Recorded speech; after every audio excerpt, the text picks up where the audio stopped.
Greetings all, my name is JD from Studio 2105. Welcome back to MixStream Online and yet another episode of Weekly Update Wednesdays.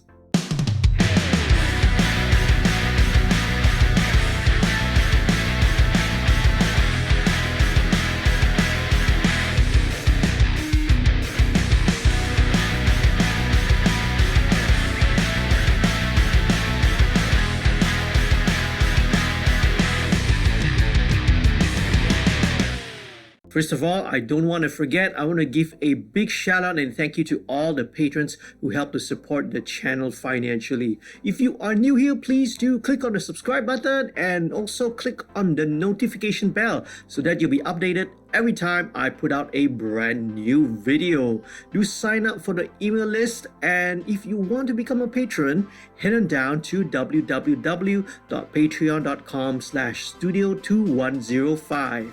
This week's episode is going to be a short one. It's been incredibly busy in the studio.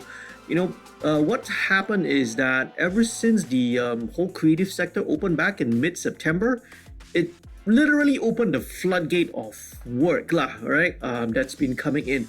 So it's a good problem to have, so to speak, but it's kind of unprecedented because I've never really been this busy or this having such a big backlog of work to clear up. This is because projects that were either stalled, were either postponed earlier this year, some even going all the way back to 2019, like 2 years ago, and then all these jobs all came back online at the same time as all the work and all the new projects that were supposed to come in for the fourth quarter of 2021. So it's insane, it's crazy, but right after I finish this video, I'm gonna quickly edit this, put it out, and then go back to mixing again. So without further ado, all right, let's head on down to this week's featured question. How do I mix my vocals and beats? Short answer is, unless you are mixing an a cappella or instrumental piece of music, you don't. Right, this question is one that gets asked a lot, and I thought I'd address it in this week's video. I get why this question pops up from time to time. I suspect that one of the main reasons is that in hip-hop, vocals are often recorded on top of a beat that has either been leased, or purchased or sampled, right, from a producer, from a beat maker. Now, this in turn has to be mixed on top of that pre-mixed beat. And this can often be problematic. It can be a struggle when you are trying to make the vocal and the beat gel together. Very often, the vocal has to be mixed a little bit louder than what's preferred, in order for it to compete with the backing track.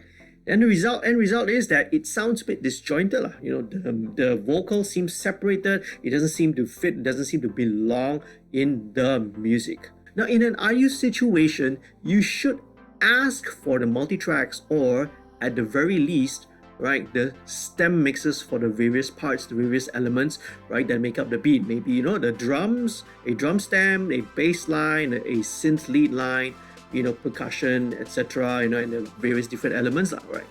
Now you do know the difference between what are stems and what are tracks, right? Okay, anyway, if the beat was leased or purchased outright, usually if this is coming from a professional producer, a professional beat maker, he or she would have provided you with all of these. The thing is, mixing vocals, or for that matter, right, mixing a beat or any other instrumental part, is something that can't be done in isolation.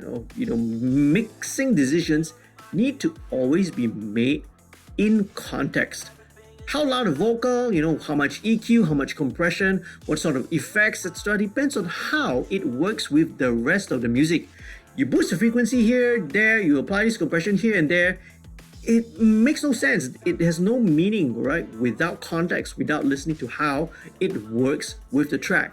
The vocal may sound great in isolation, right? Solo by itself, it sounds fantastic, but it just completely falls apart when you try to fit it in with the track. Another possible factor as to why this question comes up so often is that, on the internet, on YouTube, you get a lot of these tutorials that highlight, let's say, one aspect of mixing, right? In this, for example, let's say, you search and you come across a YouTube tutorial video that says how to EQ vocals.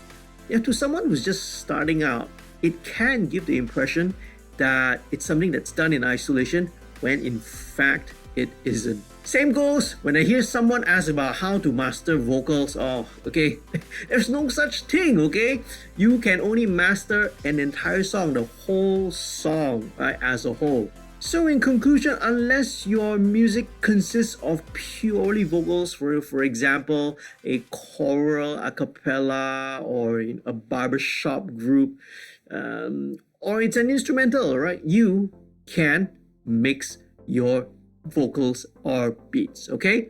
Let me repeat that. There's no such thing as just mixing vocals only or, right, mixing beats.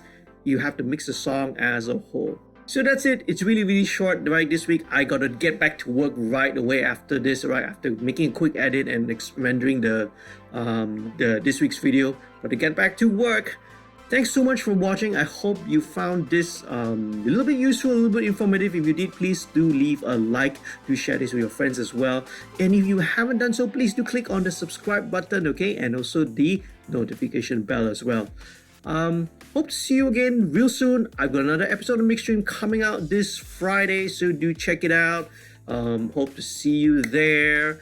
In the meantime, right, wherever you are, wherever you may be, right, or if you are a fellow engineer who's really busy working right now, okay, right, hang tough, right, hang in there, okay. Stay safe, stay happy, stay healthy. Happy recording and mixing. Peace, love, and music.